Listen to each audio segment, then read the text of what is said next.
ونصلي ونسلم على رسول الكريم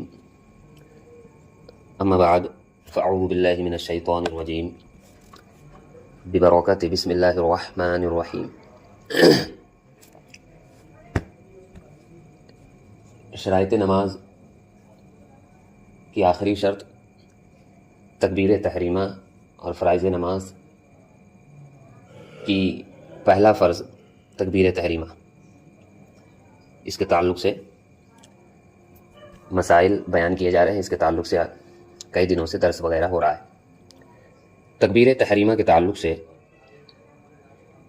کچھ غلطیاں ہم لوگ کر دیتے ہیں جس کی وجہ سے ہماری نماز ہی نہیں ہوتی، سمجھ رہے؟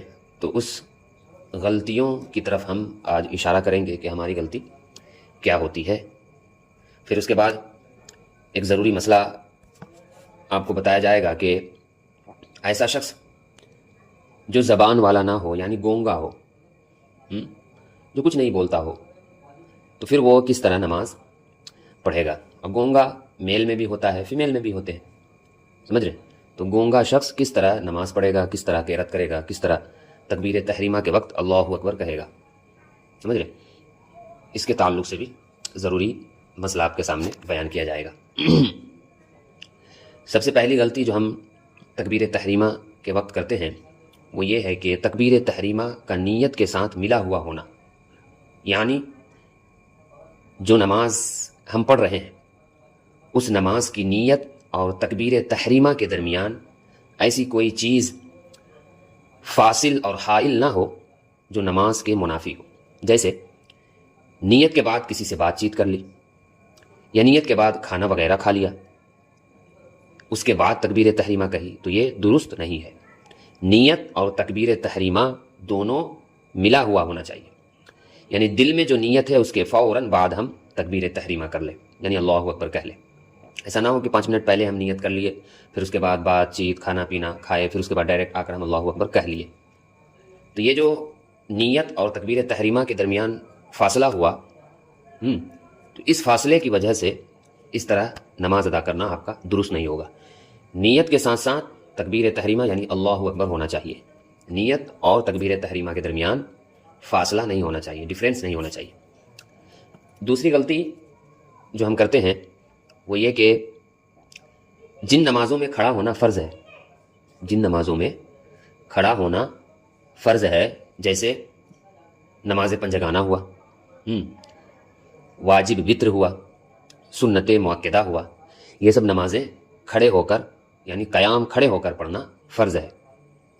جن نمازوں میں کھڑا ہونا فرض ہے ان کی تکبیر تحریمہ کھڑا ہو کر کہنا ضروری ہے، سمجھ رہے؟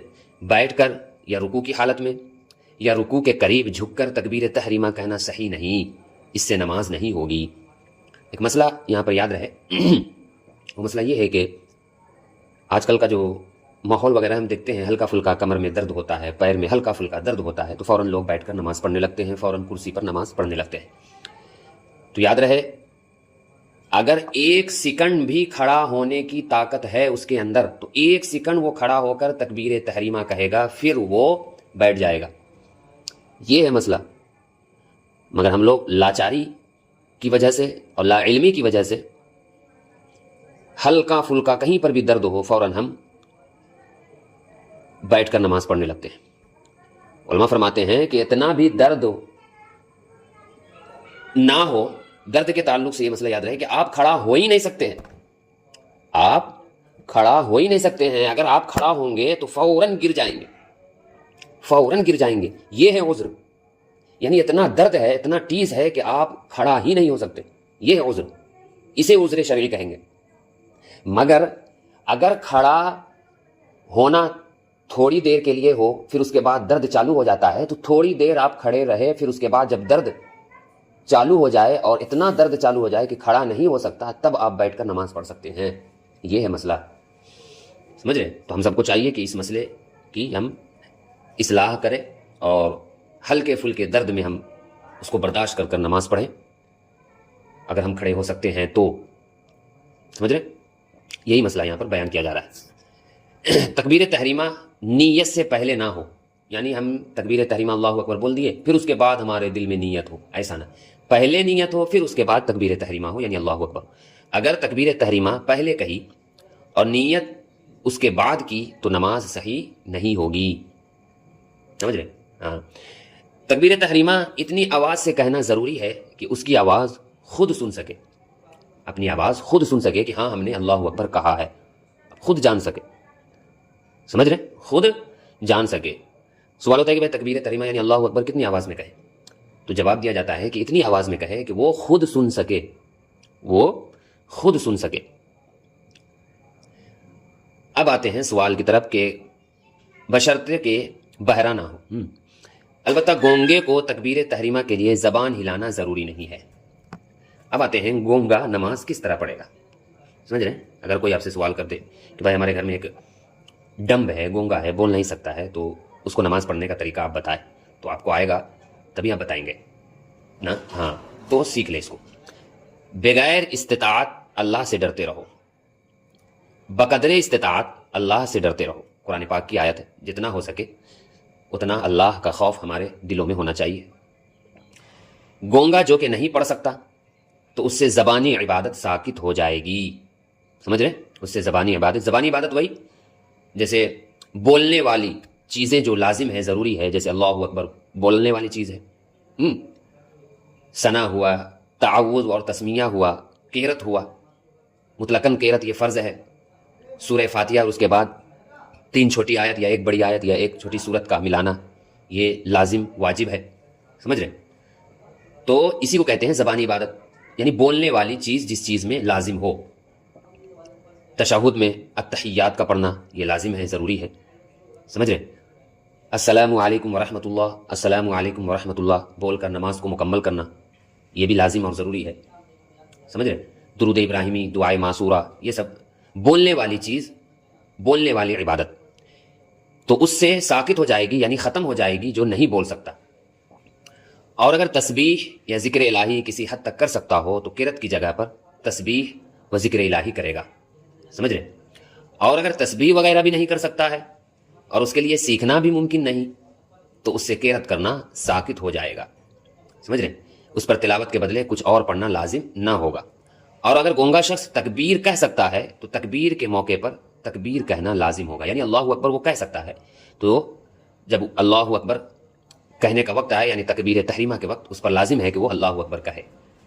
اور اگر یکسر کسی چیز کا تلفظ کرنا اس کے لیے ناممکن ہو، کچھ بول ہی نہیں سکتا، نہ تکبیر کہہ سکتا ہے نہ کچھ بھی بول سکتا ہے ہو، تو نماز کے تمام زبانی اعمال یعنی پڑھنے والے چیزیں اس سے ساقط ہو جائے گی، ختم ہو جائے گی۔ اور ایسا شخص قیام، رکوع اور سجود پر مشتمل عملی ارکان بجا لائے گا، کچھ پڑھے اڑے گا نہیں، قیام کرے گا پھر رکوع میں جائے گا، کچھ بھی نہیں پڑھے گا، پھر سجدہ کرے گا، پھر دوسری رکعت کے لیے کھڑا ہوگا، پھر اسی طرح کرے گا، پھر تشہد میں جائے گا، پھر تھوڑی دیر رہ کر سلام پھیر دے گا، سمجھ رہے؟ کچھ پڑھے گا نہیں، اس سے سارے پڑھنے والی چیزیں ختم ہو جائے گی، معاف ہو جائے گی۔ اس طرح عملی ارکان بجا لائے گا، عام لوگوں کی طرح نماز کی نیت اپنے دل میں کر کے بغیر تلاوت کیے کھڑا رہے، پھر رکوع و سجود کرے۔ گونگا نماز کس طرح پڑھے گا، اس کے تعلق سے یہ ہے مسئلہ، سمجھ گئے ہوں گے مسئلہ آپ، کہ اس سے بولنے والے اعمال ساقط ہو جاتے ہیں۔ گونگا بھی کئی کیٹیگری کا ہوتا ہے، ایک تو کچھ بھی نہیں بول سکتا، اس کو سکھانے پر بھی نہیں وہ سیکھتا، تو ایسے شخص سے ساری چیزیں معاف ہو جاتی جو پڑھنے والی ہو، وہ جس طرح نماز پڑھا جاتا ہے اس طرح وہ نماز پڑھے گا، رکوع کرے گا، سجدہ کرے گا، یہ سب تو وہ کر سکتا ہے، مگر پڑھنا اس سے معاف ہو جائے گا۔ اور وہ کچھ گونگا ایسا ہوتا ہے کہ کچھ لفظ وہ استعمال، کچھ لفظ اس کی زبان پر آ سکتے ہیں، جیسے اللہ بول سکتا ہے، سمجھ رہے؟ اللہ بول سکتا ہے، تو وہ جتنا اس کو آ رہا ہے اتنا بولنا اس پر لازم ہو جائے گا، اور جتنا نہیں آ رہا ہے تو اتنا اس سے معاف ہو جائے گا۔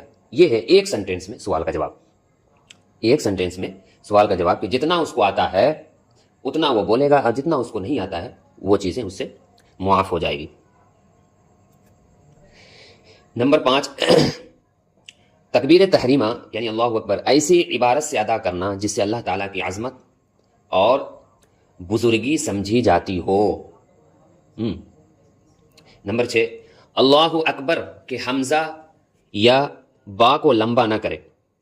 اگر لفظ اللہ یا لفظ اکبر کے شروع میں حمزہ کو دراز کیا جائے یعنی لمبا کیا جائے اللہ یا اکبر پڑھا جائے یا اللہ اکبار پڑھا جائے تو اس کی تکبیر تحریمہ اور نماز درست نہیں ہوگی۔ یہ طریقہ بتا رہے ہیں کہ اللہ اکبر کس طرح بولنا چاہیے، تو اللہ اکبر اس طرح بولنا چاہیے، اللہ اکبر اس طرح نہیں بولنا چاہیے، یعنی اللہ میں جو حمزہ ہے اور اکبر میں جو حمزہ ہے اس کو لمبا کر کے دراز کر کے نہیں بولنا چاہیے۔ اسی طرح اکبر کو اکبار نہیں بولنا چاہیے، یہ سب درست نہیں۔ اگر اس طرح کوئی بولتا ہے تو اس کی نماز نہیں ہوگی، سمجھ رہے؟ اللہ اکبر کے لفظ اللہ میں لام کے بعد الف کہنا، اگر کوئی شخص لام کے بعد الف نہیں کہے گا تو اس کی تکبیر تحریمہ صحیح نہیں ہوگی، سمجھ رہے؟ اللہ اکبر کے لفظ اللہ میں، یعنی اللہ میں لام کے بعد کیا ہے؟ کھڑا زبر، اسی کو الف کہا جاتا ہے۔ لام کے بعد الف کا ہے نا، اگر کوئی شخص لام کے بعد الف نہیں کہا، یعنی اللہ اس طرح نہیں کہا بلکہ اللہ اس طرح کہا، تو ایسی صورت میں بھی نماز اس کی درست نہیں ہوگی۔ اللہ لام کے بعد الف کھڑا زبر جو ہے، لام الف کھڑا زبر جو ہے اس کو ملا کے اور جس طرح ہے اسی طرح کہنا اس کے لیے ضروری ہے۔ بسم اللہ وغیرہ سے تکبیر تحریمہ ادا نہ کرنا، یعنی کوئی اگر شخص اللہ اکبر کی جگہ بسم اللہ کہہ کے تکبیر تحریمہ کرے تو ایسی صورت میں بھی اس کی نماز نہیں ہوگی۔ اگر کوئی شخص تکبیر تحریمہ کی جگہ پر بسم اللہ الرحمن الرحیم وغیرہ کہے گا تو اس کے تکبیر تحریمہ صحیح نہیں ہوگی، اللہ اکبر ہی اسے کہنا ہوگا۔ بسم اللہ الرحمن الرحیم کہہ کر اگر کوئی شخص تکبیر تحریمہ کہے گا تو اس کی نماز صحیح نہیں ہوگی۔ یہ 8 چیزیں تھیں جو عموماً ہم اپنی نمازوں میں غلطی کرتے ہیں، جس کی وجہ سے ہماری نماز ہی نہیں ہوتی، اور گونگے کے نماز پڑھنے کا طریقہ آپ کے سامنے بیان کیا گیا۔ تو پیارے، آج کے درس کا خلاصہ اور مفہوم یہی ہے کہ جو چیزیں آپ کو بتائی گئی تکبیر تحریمہ صحیح ہونے کی 8 شرطیں ہیں، وہ شرطیں آپ کے سامنے پیش کی گئی۔ ان شرطوں کے ساتھ اگر آپ نے اپنی نماز کو شروع کیا تو آپ کی نماز ہو جائے گی، اور اگر ان شرطوں میں کوتاہی کی یا ان شرطوں کے خلاف کام کیا تو پھر آپ کی نماز نہیں ہوگی۔ تو جب بھی آپ نماز پڑھنے کا ارادہ کریں تو ان چیزوں پر ضرور غور کریں، یعنی جو ہم نے پڑھا ہے اس پڑھے کے مطابق ہم عمل کر رہے ہیں یا نہیں، یا اس پڑھے کے خلاف ہم عمل کر رہے ہیں۔ اگر اس پڑھے کے خلاف آپ عمل کر رہے ہیں تو پھر آپ کی نماز ہی شروع نہیں ہوگی، کیونکہ جو چیزیں اور جن چیزوں پر زیادہ توجہ دینے کی ضرورت ہے ان چیزوں پر ہم توجہ نہیں دیتے۔